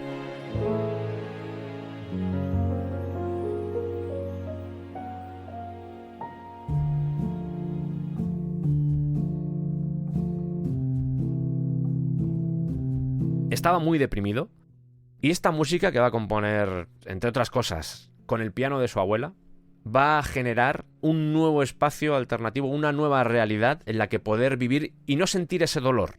Es decir, cuando era joven, lo iba a hacer con la guitarra y también con la música, se va a convertir en ese refugio y aquí, Tubular Bells se va a convertir también en ese refugio, en un sitio donde estar tranquilo. De hecho, mucha de la música, sobre todo por ejemplo en la segunda parte, hay secciones que son muy etéreas, nacen precisamente de eso, porque él necesitaba equilibrar todo lo que estaba sintiendo, esos ataques de pánico, esa paranoia, ese terror a vivir, lo menciona así, ese terror, esa miseria que estaba sintiendo, o sea, estaba asustado de estar vivo. Toda esa forma de canalizar el dolor va a ser Tubular Bells, toda esta música, porque va a ser en el fondo la que él se va a poner para tranquilizarse. Se creó un nuevo estado mental gracias a esa música. Esta época es un poco nebulosa en la vida de Mike Oldfield. Me imagino que no estaba en el mejor momento, después de una experiencia como la que os acabo de relatar. Entonces, no soy capaz de atar bien los cabos de un punto a otro, pero creo que más o menos lo he ordenado. Porque después de esta experiencia, cuando se encuentra un poco mejor, se va otra vez a hacer un tour con Kevin Ayers para promocionar precisamente el disco que habían grabado. Y en esa gira tiene ataques de pánico que al menos le permiten seguir en la gira, pero que le afectan bastante. Seguían sin tomarla en serio, al menos la mayoría del grupo. Me imagino que David Bedford, por aquello de la cercanía, le tomaba bastante en serio, o al menos le tenía aprecio. Y seguramente Kevin Ayers también le respetaba bastante, he de decir. Pero me imagino que el resto del grupo, pues bueno, era como los típicos comentarios de mierda que te pueden hacer cuando eres joven. Vuelven otra vez a Abbey Road para grabar ese segundo disco que os he comentado antes, el de 1971, que por cierto este disco ya no es con The Whole World, porque se supone que lo disolvió después de la última gira. Él llega una mañana, sabéis que le gustaba llegar por la mañana, porque por la tarde es cuando estaba reservado, pero así podía tocar instrumentos. De nuevo el estudio 2, todo a su disposición. Esto es maravilloso porque además estoy componiendo una cosa en casa y tener acceso ahora a instrumentos me puede venir bastante bien. Vale, no me tomáis en serio porque parece que no sé componer o no sé qué narices tenéis dentro de vuestra cabeza. Así que le dice al técnico: quiero grabar una canción. Pero faltan tus compañeros. Madre mía, qué desagradable. No. Quiero grabar yo la canción solo. Así que él se toca la guitarra, se toca el bajo, toca la percusión y escoge unos cuantos miembros del estudio, trabajadores de allí, y les pone a cantar. Aparece Kevin Ayers y le dice Mike Oldfield, todo emocionado: he hecho la canción yo solo, ¿quieres escucharla? ¿Cómo? En lo que no había reparado Mike Oldfield es que ya no se trata de que tú llegues antes al estudio a tocar instrumentos, que eso no pasa nada, estás allí practicando, nadie te va a cobrar por eso, pero por registrar una canción sí. Y entonces Kevin Ayers le dice: hombre, ¿te das cuenta de que has estado utilizando el tiempo de estudio que teníamos para mis canciones? Lo has estado utilizando para ti, así que no le gustó mucho. Se cuenta que Alan Parsons, al igual que os hablaba antes del técnico de cinta que era Gus Dudgeon, que sería luego productor del Elton John, aquí el técnico de cinta era Alan Parsons, y se cuenta que Kevin Ayers dijo: bórralo, lo que haya grabado bórralo, destrúyelo o deshazte de ello. Pero, y esto no sé si es leyenda, hay un tema de Kevin Ayers, de este disco, de este segundo disco, que se llama Champagne Cowboy Blues, y os lo voy a poner porque esto es supuestamente lo que grabó Mike Oldfield con más cosas, le añadieron más cosas. Ese vibrato es de Mike Oldfield, que además aparece acreditado como compositor en el disco, así que deduzco que lo de Kevin Ayers hay mucha leyenda detrás. Los ataques de pánico continúan, está de gira y hay un momento donde se tiene que ir porque peta definitivamente. Vuelve a casa de los padres otra vez y allí se tira la mayoría del tiempo metido en la cama, incapaz de hacer nada, comatoso. Una noche se bebe una botella de sidra y le ayuda, ve que se siente mejor, y después se bebe otra. De esa forma comienza una dependencia con el alcohol que le va a traer bastantes quebraderos y que le va a acompañar durante bastante tiempo. Aquí hace de parapeto el padre porque Kevin Ayers estaba interesado en que Mike Oldfield volviera al grupo. Pero el padre decía: no, se encuentra mal, no puede ser, esto no es posible. Y Kevin Ayers insistía, porque más allá de que hubiera cierto cachondeo con él, funcionaba como el pegamento de la banda. Y además era una atracción, era como el niño que sabe tocar muy bien. Tenemos al virtuoso, era un poco eso también.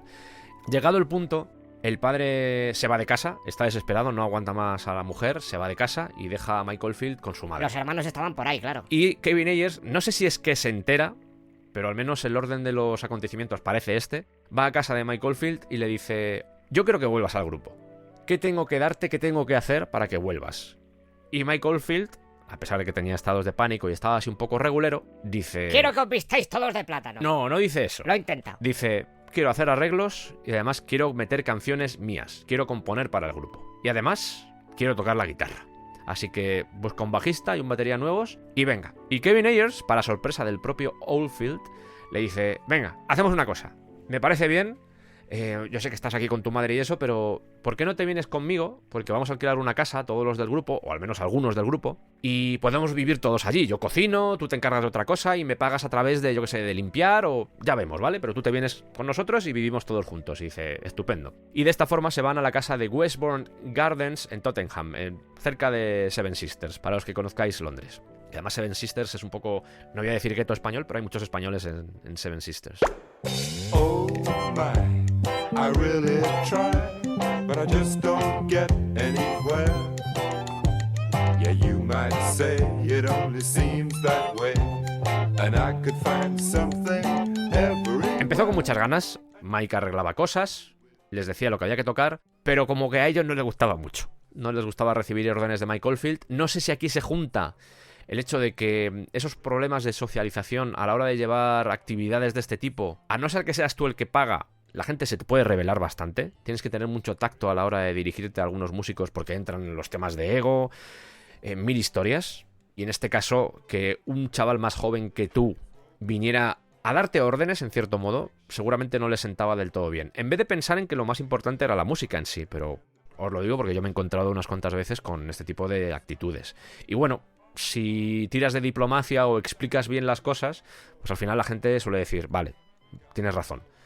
Pero en el caso de Mike Oldfield no le veo haciendo eso. O sea que Oldfield no le ve sentido y Kevin Ayers decide que la banda llega a su fin. Además, me acaban de llamar los Gong, así que... No pasaba nada porque Mike Oldfield quería hacer su mierda, quería hacer su música y además tenía el alcohol. Y esto son palabras literales. Tenía mi música y tenía el alcohol. Y con eso ya me valía. Y él recuerda, para que veáis el poder de la música, cómo a veces la música viene a rescatarnos. Él recuerda que estaba escuchando un disco de George Harrison, buenísimo, que igual algún día hacemos un descampado, por cierto, de ese disco, porque es una maravilla, es una belleza de disco, que a mí también he de reconocer que me ha rescatado alguna vez, el All Things Must Pass. Y Mike Oldfield lo cita como también ese disco, o esa canción al menos, la de All Things Must Pass, porque él decía, vale, todo pasará. Que en realidad no, pero al menos es lo que decía la canción y le daba cierta esperanza. Cuando no hacía música, cuando no estaba centrado en componer canciones o en su nueva pieza, la que estaba haciendo, el mundo era más terrorífico. E insisto, muchas de estas explicaciones que estoy dando sobre cómo se sentía Mike Oldfield vienen del propio Oldfield. Y menciona eso. Cuando no hacía música, el mundo era más terrorífico.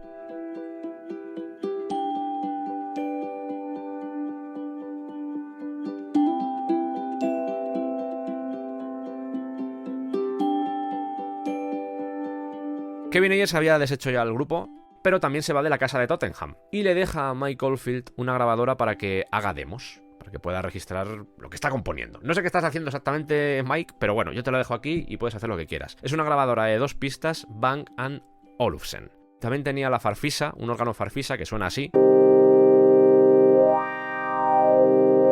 que se lo había prestado David Bedford, y también pues algunos campanas de juguete, y tenía algunas cosas con las que poder recrear lo que podía ser después un glockenspiel.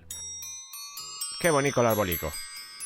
Ahora se trataba de todas esas ideas que tenía pensadas, registradas, ya fuera con el piano, ya fuera con su hermana, ya fuera con Kevin Ayers, todo eso, intentar ordenarlo y además darle sentido. Tubular Bells va a ser el resultado de todas las vivencias que había tenido Mike Oldfield hasta los 18 años. Por eso es tan importante y por eso quería centrarme tanto en esta parte de la vida de Oldfield, más allá de que es su origen y todo, porque todo esto que os he contado, cuando lo sabes, la música adquiere otro nivel y te das cuenta de que lo que estás escuchando, más allá de que te pueda gustar o no, a mí me encanta, por ejemplo, Tubular Bells, es el viaje de Mike Oldfield, un viaje horrible en el que tuvo que construirse un nuevo mundo, un nuevo universo en el que poder seguir viviendo, darle sentido a su vida, no solo a través del acto de crear, sino de ese refugio, esa casita del árbol en la que poder meterse y no escuchar las voces que le rodeaban.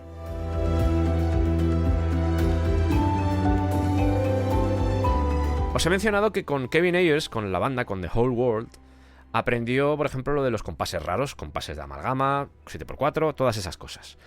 También os he contado lo de la música instrumental, el uso, la importancia de la música instrumental, porque sí, él hacía instrumentales, pero instrumental en grupo era otra historia. De hecho, los Shadows iban mucho por ahí. Y también una cosa que os voy a mencionar ahora, que es la repetición.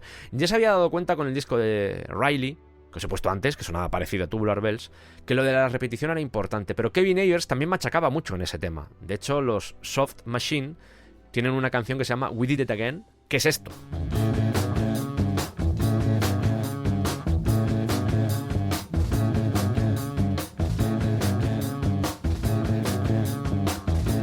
Y es todo el rato así. ¿Por qué hacer un riff repetitivo todo el rato, desde el principio hasta el final? Porque es divertido hacerlo.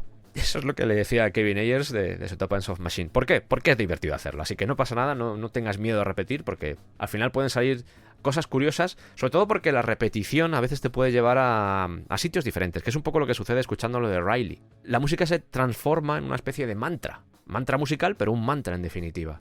Y las sensaciones que puede provocar son inesperadas, y por eso mola. Y pasa también un poco con Tubular Bells. Sube el volumen, a ver si han cambiado ya. Ahí siguen con su mierda. Está en su habitación, está jugando con la farfisa, probando cosas, y da con un riff que le gusta, que es este. 1, 2, 3, 4, 5, 6, 7, 1, 2, 3, 4, 5, 6, 7, 8, 1, 2, 3, 4, 5, 6, 7, 1, 2, 3, 4, 5, 6, 7, 8, 1. Un compás en 7x8 y otro compás en 8x8. Él cuenta que quería hacer algo diferente de lo que es un 16, lo que sería un 16x8, que sería un 8x8 y otro 8x8, eso sería un 16x8, que sería, este sería el riff de Tubular Bells si fuera 8-8-8-8. A ver si me sale. 1, 2, 3, 4, 5, 6, 7, 8. 1, 2, 3, 4, 5, 6, 7, 8. 1, 2, 3, 4, 5, 6, 7, 8. 1, 2, 3, 4, 5, 6, 7, 8. Pues tampoco noto mucha diferencia, ¿eh? Fíjate lo que pasa cuando las ponemos a la vez. Ahí ya van cruzadas. Quito la del 4. Y aquí pasa algo muy interesante a nivel psicológico, que es que si cogemos la versión del 4x4 seguramente nos acabaremos cansando, pero esta, la que tiene el 7, no provoca esa sensación.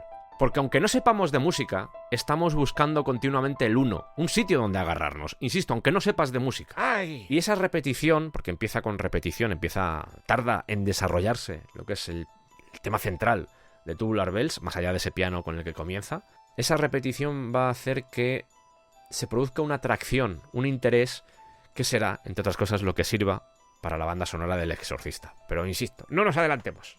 Eso ya hablaremos de eso. Si tocáis Tubular Bells, si os atrevéis a tocarlo, tampoco es que sea imposible, lo acabo de hacer yo, os percataréis de que está en La menor. La menor son las mismas notas que Do mayor, porque la relativa y todo lo que queráis. Tampoco voy a entrar aquí en armonía, pero para que lo tengáis presente. ¿Y qué tiene La menor y qué tiene Do mayor? Pues que no tienes teclas negras, son todas blancas. Y él dice que seguramente por ese motivo la canción está en La menor, porque era todo blanco, no tenía que hacer nada, no tenía que mover, simplemente era tocar teclas negras. Toca el riff durante un buen rato, durante 5 minutos, lo registra con su grabadora recién entregada por Kevin Ayers. Le dijo, graba lo que quieras, yo me voy de gira. Pero se da cuenta de que le limita bastante este 2 pistas. Y dice, a mí me gusta desmontar cosas. Cuando era pequeño desmontaba televisiones. ¿Por qué no...? Además me gusta cómo describe lo de desmontar televisiones, porque dice que los circuitos parecían una ciudad. Pues dice, voy a probar cosas con la grabadora. Total, si no es mía. Así que lo que hace, voy a intentar explicarlo de la forma más sencilla posible, porque entiendo que a mucha gente pues esto le dará igual, el tema de la técnica en sí, de lo que consiste en la técnica de grabación. A ver. Se da cuenta de que puede grabar una pista y puede transformar el cabezal de grabación en un cabezal de playback. Es decir, a base de poner, por ejemplo, un trozo de cartón y cortar cables y pegar cables, sí, fue capaz de transformar algo que en principio estaba pensado para simplemente grabar ideas en 2 pistas, lo convirtió en un multipistas. Un multipistas muy rudimentario, pero que al final le servía. ¿Por qué? Porque con un cabezal, con el de grabación, podía registrar su guitarra, mientras que con el otro cabezal podía reproducir la música que acababa de grabar. ¿Y qué hacía con esto? Capas. Podía crear capas. Y así es como podemos hablar los dos a la vez. Tú serías la de playback, sí, sonando un poco regulera también. Bueno, es lo que hay. Bueno, no pasa nada. Ya. Y yo sería la de grabación. Correcto. Hay un momento donde incluso se da cuenta de que lo está haciendo todo en mono, no en estéreo. Y tiene que recablear todo otra vez. Vamos, que sonaba todo por un lado. El caso, para que lo entendáis. Hackeó la grabadora para grabar todas las pistas que necesitara. Mira que viene ahora, mira. Después del piano, grabó el bajo, un bajo prestado por Ayers también, que era un Precision. Se conservan las grabaciones de esta época y las vamos a escuchar. Este es el sonido de la maqueta original. Tiene hasta ruidos.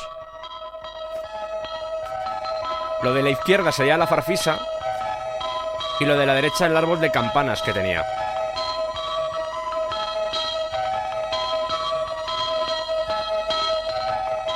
Avanza un poco. El bajo.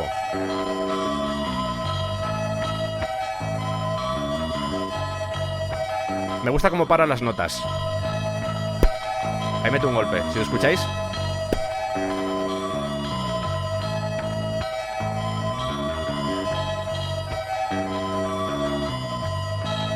Ahora se queda la farfisa y el bajo. Está todo bastante a los lados.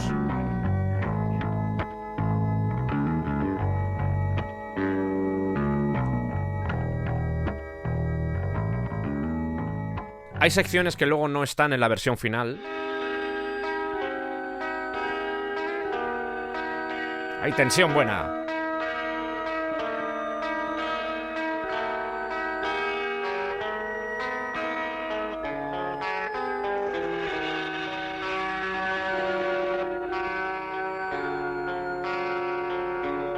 Percusión.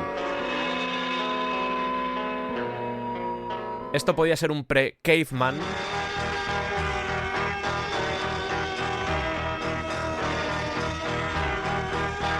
Y esto que viene ahora os va a sonar. Guitarras. Y un bajo de fondo. Y una farfisa por la izquierda. Muy flojita. O esto, por ejemplo.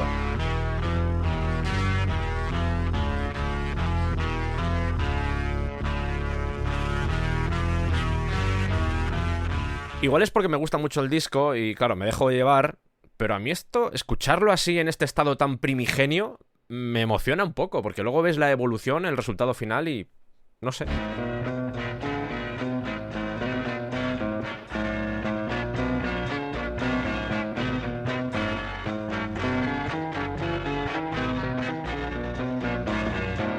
Fíjate, por ejemplo, lo que viene ahora.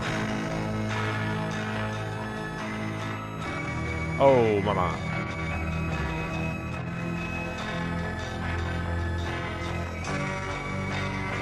Oy, oy, oy, oy. Y el sonido dista mucho de ser bueno, pero me interesa que hagamos este ejercicio no solo para ver cómo es la música en su primer estado, cuando tú lo registras por primera vez y cómo luego eso evoluciona en un disco, sino que también para que escuchéis lo que él envió a las discográficas, con las que estaba pidiendo grabar este álbum.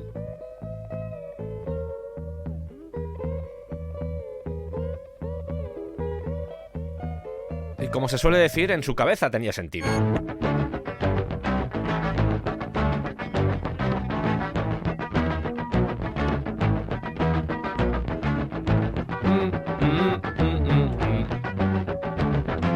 Esto está tal cual. Incluso esto. El bajo va a ser exactamente el mismo.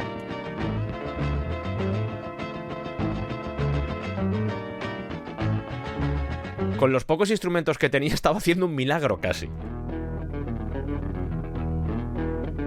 Y por supuesto, el riff. Que él ya tenía pensado terminar así.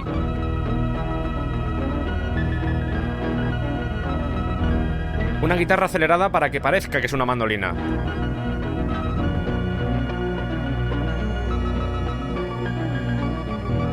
Tenía en su cabeza también meter una flauta, acordes de jazz, un bajo rápido. Digamos que todo poco a poco fue tomando forma. No solo en su cabeza, sino también en aquella cinta en la que estaba registrando esta música. Al final se juntó con unos 20 minutos de música y para él era como su bebé, era como su pieza clásica, como aquellos compositores que tanto había admirado durante su infancia y que todavía admiraba.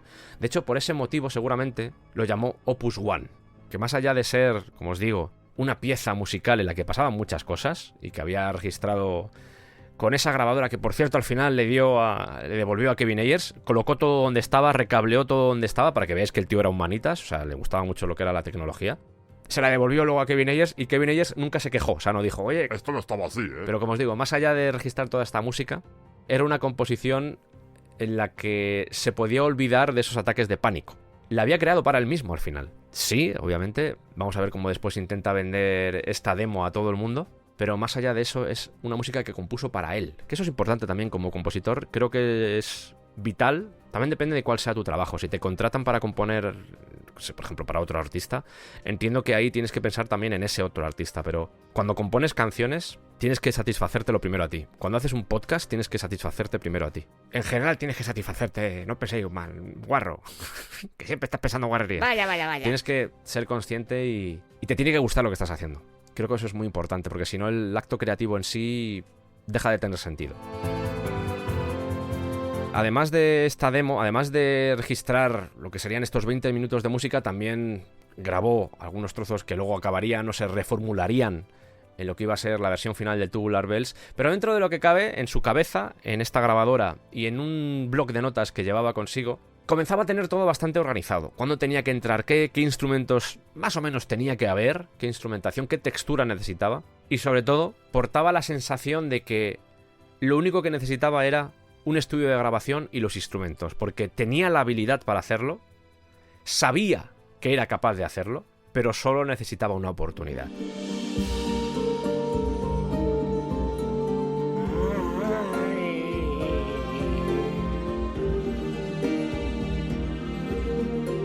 Para establecer una cronología correcta a la hora de narraros toda esta aventura de Mike Oldfield, he tirado de su autobiografía. En la autobiografía no hay fechas, por lo general. Entonces, al final, entre los recuerdos nebulosos que puede tener el artista inglés y directamente que hay cosas de las que no se acuerda o mezcla, todo se vuelve un poco farragoso. ¿Por qué digo esto? Porque después de esta historia que os he contado, después de que Kevin Ayers le dé la grabadora... Se la presta, ¿eh? Y se vaya de gira con Gong, es decir, otoño de 1971, comienza la historia de rechazo de Mike Oldfield. Y el primero de esos rechazos había surgido cuando estaban grabando ese segundo disco con Kevin Ayers. Es decir, algunos meses antes. ¿Quieres conocer la historia?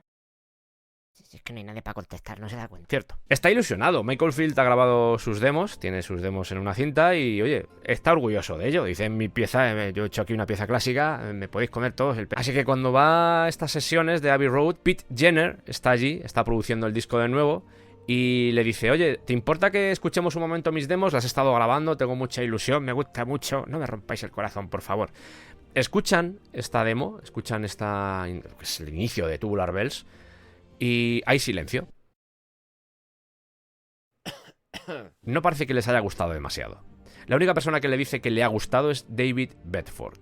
Que si a esto le sumamos lo que comentaba antes de me ven como al pequeño, grabo una canción y encima me echan la bronca, pues digamos que estaban creando un monstruo sin darse cuenta. A pesar de eso, a pesar de este rechazo inicial, él decide buscar si algún sello discográfico está interesado en esas demos. Y todas las compañías le rechazan, le dicen que esto no se puede vender sin voz, esto no es comercial, y si en algún momento llega a editarse esto nadie lo va a comprar, esto no le va a gustar a nadie. Y esto me lleva a una reflexión que es, si escuchamos Tubular Bells, es un tema que tarda en desarrollarse. Los primeros minutos es lo mismo prácticamente todo el rato, cambiando, metiendo arreglos, entra el bajo, entra el glockenspiel, hay un teclado que de repente pega golpes, sí, está todo eso. Pero digamos que no tiene un desarrollo fácil. No tiene un desarrollo, no tiene el estribillo nada más empezar, que es un poco en lo que estamos sumergidos actualmente en la música, que es que el estribillo tiene que estar desde el principio y tiene que atrapar desde el principio. Aquí no, aquí hay un desarrollo, aquí va con calma, aquí tienes que dejarte llevar, tienes que entender lo que estás escuchando. Se basa más en el ambiente que genera y lo que crea dentro de tu cabeza que en directamente algo que puedas cantar desde el principio. No tiene un estribillo, es música instrumental, pero aún así si te dejas llevar y entras dentro de la composición, que me imagino que fue lo que hizo David Bedford, si haces eso es cuando funciona, porque si no, te pasa como decían los de las discográficas de esta época y que en el fondo reverbera lo que está pasando hoy. Y eso que en esta época eran más abiertos, ahora ya estamos en el mundo de estribillo nada más empezar y que sea pegadizo y ya está. Y usar y tirar en cierto modo también. Esto no es de usar y tirar, esto es de disfrutar, de degustar, de dejarte llevar, con calma, relajado. Y es una pena que estamos perdiendo un poco ese tipo de cosas, aunque afortunadamente se sigue haciendo música de todos los tipos. El caso es que este señor le dan ese tipo de palos, le dicen esto no lo vamos a poder vender en la vida. Hay un momento donde va a Harvest, que Harvest era donde estaba Kevin Ayers. Le dan esperanzas, pero al final le dicen que no. También va a CBS y le dicen que no después de escuchar 20 segundos, que es lo que os acabo de decir. Escuchan 20 segundos, rebobinan y le dicen ahí está la puerta, se puede usted marchar, esto no lo vamos a vender en la vida. Y después de 3 o 4 rechazos de este tipo, se vino abajo. Incluso le dio la maqueta, la demo al Roddy de la banda de Kevin Ayers. Le dio estas cintas para que la moviera por las compañías que él conociera. Y en todas le dijeron que no. La respuesta que le dio el Roddy fue: en todas me dicen que no es lo suficientemente bueno y que esto no se puede vender. Claro, estaba desmoralizado con todo esto. Y Oldfield hizo un ejercicio años después, cuando se dio cuenta, cuando ya Tubular Bells, para sorpresa de todos, se convirtió en un éxito mundial, incluso para él mismo también, para el propio Oldfield, que no lo vio venir. se puso a buscar esos ejecutivos que le habían rechazado para ver si alguno de ellos seguía trabajando. Y se dio cuenta de que no. Parece ser que los habían echado a todos después de que Mike Oldfield se convirtió en el número 1. Que es recuerda un poco a lo de Decca y los Beatles. No sé si conocéis la historia, pero le sucedió algo parecido también a los Beatles con Decca. A pesar de esto, él entiende que dentro de lo que cabe, hombre, eran directivos de una discográfica y querían asegurarse con cosas que supieran que iban a vender. Es más, las discográficas estadounidenses le van a decir cosas como, por favor, vuelve otra vez al estudio y métele letras a eso porque si no nadie lo va a escuchar. Después de esta parte tan nebulosa, e insisto mucho en esto porque me da la sensación de que el orden en el que cuenta las cosas Mike Oldfield es raro. Pero creo que al menos la idea general, que al final es lo importante, más allá de convertir esto en la enciclopedia de Mike Oldfield, la idea general la tenéis. Está un poco en la mierda, sigue en el piso de Seven Sisters y llega un momento en el que no tiene ni dinero para comer. Tenía que colarse en las habitaciones de los compañeros a robar comida y a veces incluso robar comida en la calle, como por ejemplo una vez que se tropezó o hizo que se tropezaba con una patata para poder comérsela. Al final, la situación es tan complicada que vuelve con su madre, que también estaba mal. El padre ya no está allí, como os he dicho antes. La madre volvió a ser enfermera, hay que decir, aunque luego tuvo una experiencia con el alcohol que hizo que la echaran, una historia muy triste. Pero al menos mientras la madre está fuera de casa, él sigue trabajando en ese Opus One, en el piano de su abuela. Y tengo que decir que esto es... Joder, la forma en la que lo dice Mike Oldfield se te hiela un poco la sangre. Dice, me emborrachaba cada día con mi madre. Volvíamos a estar unidos por la miseria y por el alcohol. Es muy jodido, ¿eh?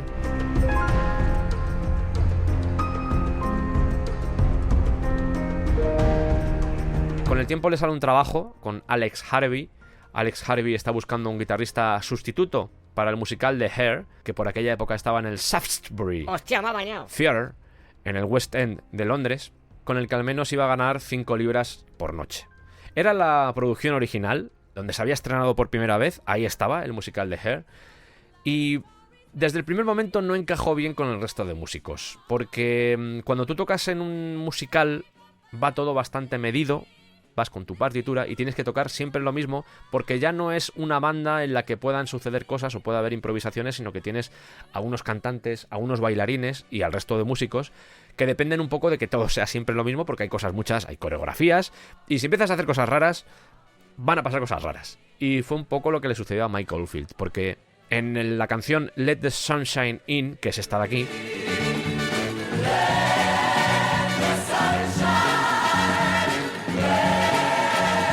se puso a probar cosas en 7x8, cuando es una canción que 7x8 no va a cuadrar bien. Pues no. Eso a los bailarines no les gustaba mucho.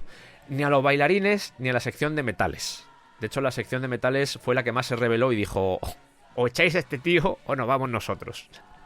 Y por eso siempre, cuenta Mike Oldfield, que siempre ha odiado a los metales, a los pitos. Haciendo amigos. Hay dos versiones. Unas versiones dicen que hizo 6 u 8 sustituciones y él menciona que estuvo trabajando allí 6 meses hasta que dijeron o se va él o nos vamos nosotros. Y él menciona que el riff de Let the Sunshine In, Que en realidad se llama The Flesh Failures, puede evocar, en cierto modo, aunque mucho más complejo, al riff que suena en el final, en la sección final de la primera parte de Tubular Bells. Vamos a hacer la comparativa. Y... Vale. Si lo dice Mike, será por algo. Súper presente el bajo, ¿eh? Además, el desarrollo que tiene este Let the Sunshine In es parecido también a otra cosa que hace Oldfield, que es lo de que vaya creciendo. Un poco como el bolero de Ravel que antes mencionaba. Que la música vaya creciendo, cada vez haya más instrumentos y que, sobre todo, la dinámica vaya aumentando, que es a lo que se refiere, sobre todo. Oye, Sergio, una cosa. Dime, Mike, ¿qué pasa? ¿Y ahora qué hago yo con mi vida? Madre mía. Vamos a verlo.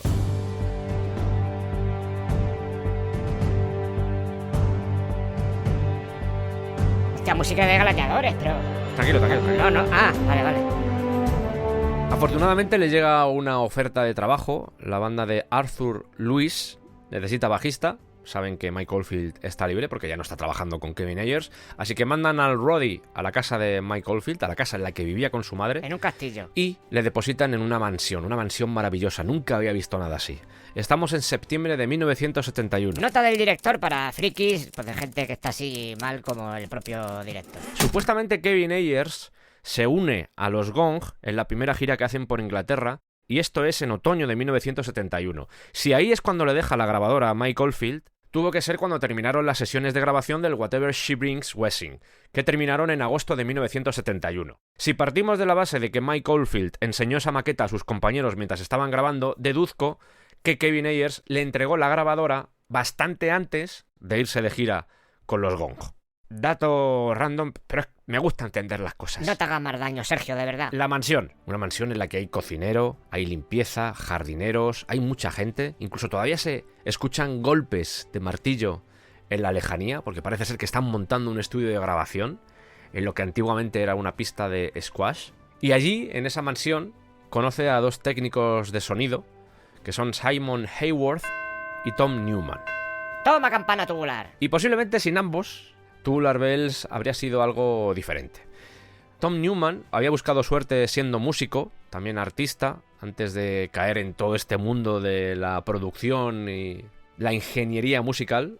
De hecho, si miráis en el directo que tienen los Beatles en el edificio de Apple Corps, El del tejado. hay obras de Tom Newman detrás de la batería de Ringo Starr. Por si queréis ver el vídeo, ahí está. Este era Tom Newman y luego estaba Simon Hayworth, que tenía 19 años por esta época. Unos meses antes había visto este edificio en la revista Country Life y le había dicho a alguien que conocía, a un tal Richard, ¿por qué no compras esta mansión, lo transformamos en un estudio de grabación y hacemos negocio con ello? Que en realidad Simon Hayworth dice que esto lo hizo porque quería grabar él gratis, quería producir su propia música gratis, pero que al final pues las cosas se volvieron como se volvieron. Supuestamente iban a meter el estudio de grabación en la iglesia, en una iglesia, una especie de capilla que tenía la mansión, pero al final lo hicieron en la pista de squash. Presuntamente. Porque George Martin, ¿sabéis quién es George Martin? Vinculado a los Beatles, le dijo a Richard, a este tal Richard, que lo hiciera mejor en la pista de squash, porque en el otro lado eso iba a ser un puñetero infierno. Oye, estás hablando de Richard. ¿Quién es Richard? Venga, os lo cuento. Richard Branson lanzó una revista llamada Student en 1968 con Nick Powell, con dinero que consiguió de su madre. Después de que saliera el número 1 de esa revista, el director de su escuela le dijo: enhorabuena, Branson, o vas a prisión o te vas a convertir en millonario. Al principio la revista no tuvo mucho éxito, pero se convirtió más tarde en un componente vital del negocio de los discos de venta por correo, Caroline Records. ¿Qué hacía? Los vendía más baratos que en tiendas, aprovechando la supresión del acuerdo de mantenimiento de precios minoristas, es decir, poder venderlo un 10% más barato. Finalmente abrió una tienda de discos en Oxford Street, en Londres, con el nombre de Virgin. Lo de Virgin parece ser que se le ocurrió a una administrativa de Caroline Records en 1971 que se llamaba Tessa Watts, sugiriendo que eran vírgenes en el negocio. El logo original de 1973 está diseñado por el autor de ciencia ficción Roger Dean, sí, el que hace las portadas de Yes. El de ahora, el que todos conocemos, llegaría en 1978. Estupendo. Richard Branson, al menos al principio, simulaba tener más dinero del que realmente tenía, pero vivía en un bote, una casa bote de estas, que por cierto, David Gilmour tiene una casa bote en la que hay un estudio de grabación. Que era de Fred Carno. Y una de las personas que le ayudó con esa hipoteca para pagar las 30.000 libras que costaba esta mansión fue la tía de Richard Branson. Y la tía de Richard Branson le cobró más intereses que el banco. Todo perfecto, se nota que venía de familia. Madre mía. Convencieron a Newman, que vivía en una furgoneta en esa época, tenemos a uno que vive en una barca, Newman vivía en una furgoneta, para que construyeran el estudio de grabación. Y ni Newman ni Hayworth tenían experiencia en ese tipo de actividades. ¿Cómo? De hecho, ambos aprendieron lo que era ser técnico de sonido o ingeniero de sonido a base de probar cosas, porque no habían grabado, obviamente habían grabado con sus grupos, porque ambos eran músicos, ambos tenían experiencia, al menos relativa, en un estudio de grabación, pero por ejemplo no sabían cómo poner los micrófonos en una batería. Entonces, la curva de aprendizaje era casi vertical. Y se encuentran de repente en un estudio de grabación en el que tienen que hacer cosas, tienen que grabar a grupos, pero no saben muy bien cómo hacerlo. A pesar de eso, saldrían más o menos bien.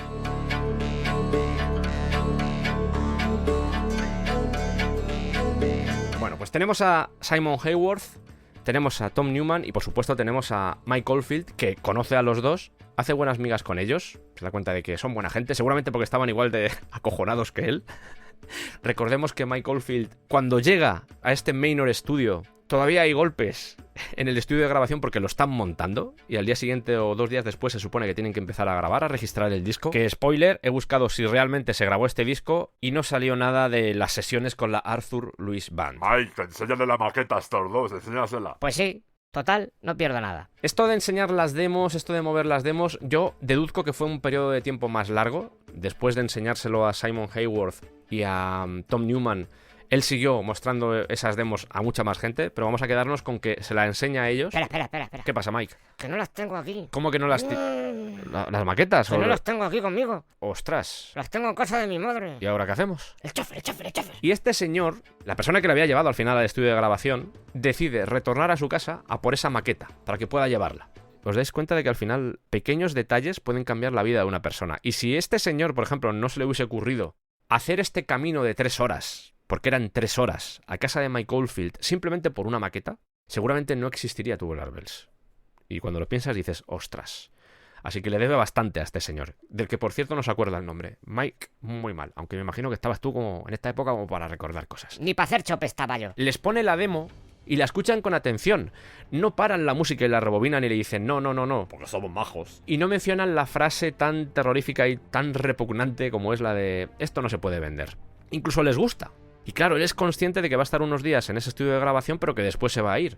Entonces les dice, ¿me podéis dar una oportunidad? ¿Podría grabar esto aquí? Y es cuando le dicen, hablaremos con Richard Branson. Esto es lo que nos cuenta un lado de la historia, que es el lado de Mike Oldfield, pero también existe el otro lado, que es el lado de Newman y de Hayworth. Septiembre de 1971, insisto, Manor Studio se termina de construir un día antes de que llegue la banda de Arthur Lewis, que era al final el que había contratado a Mike Oldfield como bajista. Y Tom Newman, una mañana, cuando pasa al lado de la biblioteca, se encuentra con un chaval que está sentado al lado de la ventana con las piernas cruzadas y que está grabando unas guitarras. Según el relato de Newman, Oldfield tenía varias piezas que no estaban conectadas y que incluso una tenía un sonido de aspiradora, que era muy tímido y que estaba como siempre muy confundido, como con miedo. Solo tenía 2 piezas de ropa, siempre llevaba lo mismo, unos pantalones vaqueros tirando a púrpura y una camiseta. Durante los primeros años que tuvo contacto con Oldfield, siempre llevaba esa ropa, no tenía más. Comenta que todavía no eran las demos, sino que eran solo piezas de música.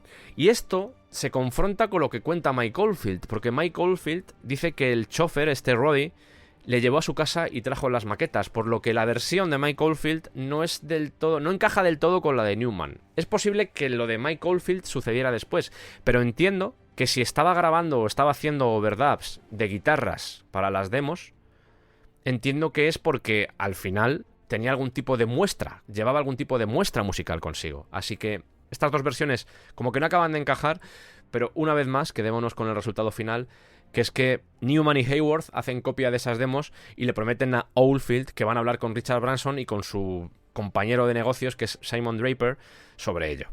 Branson lo escucha y a Branson le gusta, pero no se siente en posición de sacar discos, simplemente que se use el estudio de grabación para registrar álbumes y luego ya todo el tema de distribución o venderlos en tienda y ya está. Pero una discográfica no. Y esto os puede sorprender. Pasa un año hasta que Mike Oldfield vuelva a tener noticias de Richard Branson. Un año. Por el camino, Branson, y me imagino que también Draper, le había dado un montón de direcciones en las que probar. Direcciones de discográficas para que mandara cosas. Así que es posible, y volviendo otra vez al relato difuso, es posible que en este momento sufrieran más rechazos por parte de las discográficas que os he mencionado antes. Que yo las he aglutinado, las he puesto todas juntas, pero es posible que no sea así, sino que fuera durante un proceso más largo.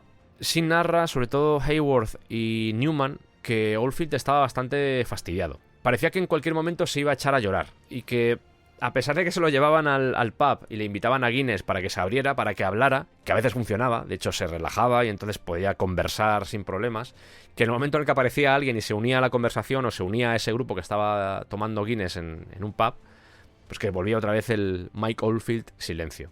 Pero a pesar de eso, establecieron una relación bastante curiosa, porque cuenta Newman que incluso le partió una costilla haciendo wrestling con Mike Oldfield. O sea que se lo pasaban bien. A mí no me hizo ni puta gracia, también te digo, ¿eh? Es posible hasta que lo de Hair, su participación en Hair, sea durante este periodo, durante este año en el que no recibe noticias por parte de Branson ni Draper, por parte de Virgin o Caroline Records, como queráis llamarlo. Y de vez en cuando llamaba a Hayworth o a Newman y les decía, oye, ¿alguna noticia? Y le decían, no. Cuando sepamos algo te lo decimos, Mike, no te preocupes.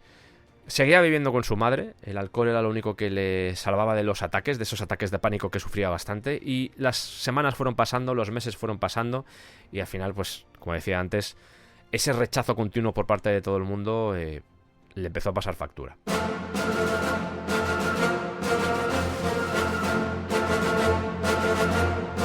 día escucha que en la Unión Soviética están buscando músicos, lo que podemos decir músicos estatales, que trabajen, funcionarios. Y se pone a buscar el teléfono de la embajada de la Unión Soviética en Londres porque dice, mira, a mí me da igual. Si me tengo que nacionalizar, me nacionalizo, pero yo no puedo seguir así porque me voy a morir de hambre, me estoy muriendo del asco y no puedo más de esto. Y justo en ese momento, cuando está buscando en el listín telefónico el número de la embajada soviética, el teléfono suena. Lo coge. Sí, hola, ¿qué tal? ¿Sabe usted quién tiene bigote? Perdón, ¿quién es usted? Le he preguntado que si sabe quién tiene bigote. Pues, bueno, ahora mismo... Respóndame. Pues no lo sé, no sé quién tiene bigote. No fue así la llamada, no. El teléfono suena. Otra vez, venga.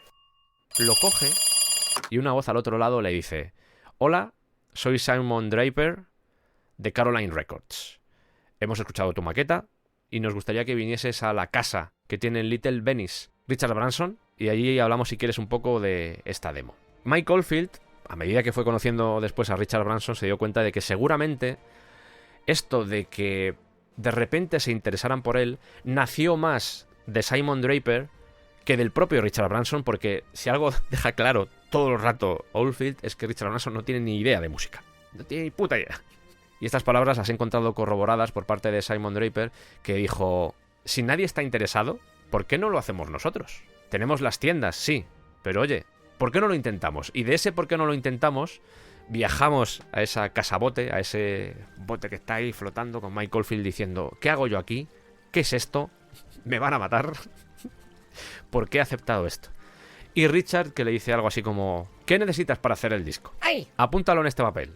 Mike lo apunta. Vamos a conseguir de todo esto y te damos una semana para que grabes el álbum. Esta es la fecha en la que vas a empezar. Y lo que sucedió en esa grabación es lo que os contaré en el siguiente episodio.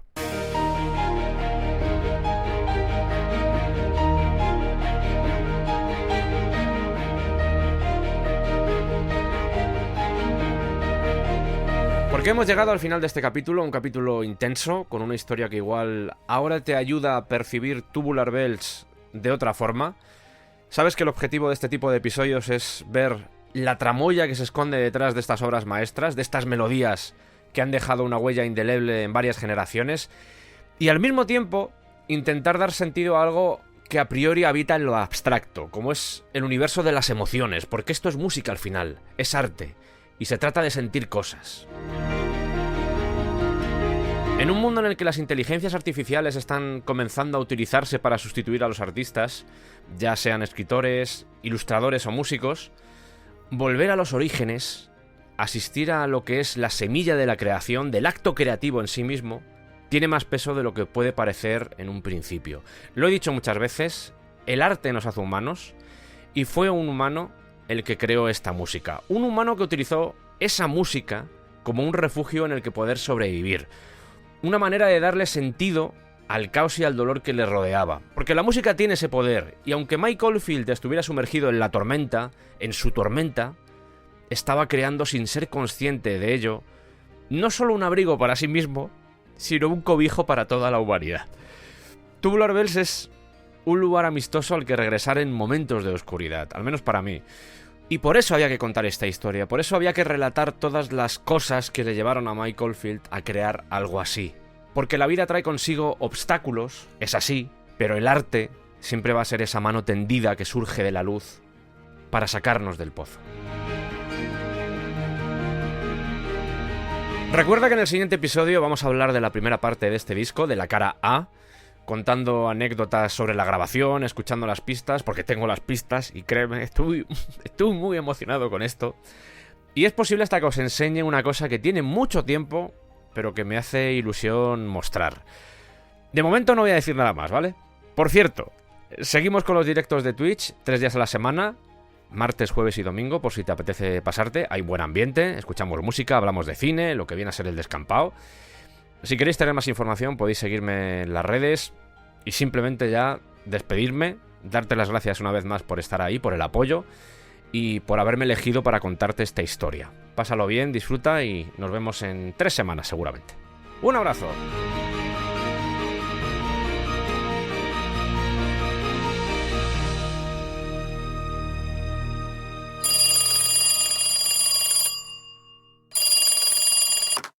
Sí, hola, ¿qué tal? ¿Sabe usted quién tiene bigote? Perdón, ¿quién es usted? Le he preguntado que si sabe quién tiene bigote. Pues, bueno, ahora mismo... Respóndame. Pues no lo sé, no sé quién tiene bigote. Bicipot. ¡Stalin! Oh, no me lo esperaba. Bicipot. Síguenos en redes y únete al Patreon del Descampado. Es muy fácil y por muy poco al mes podrás disfrutar de contenido extra como análisis de discos, videoblogs, cineclubs, curiosidades, documentación, making of de los programas, etcétera, etcétera. Además estarás apoyando a que este proyecto pueda seguir adelante. Ayúdanos a seguir creciendo como un pepino in the middle of the huerto.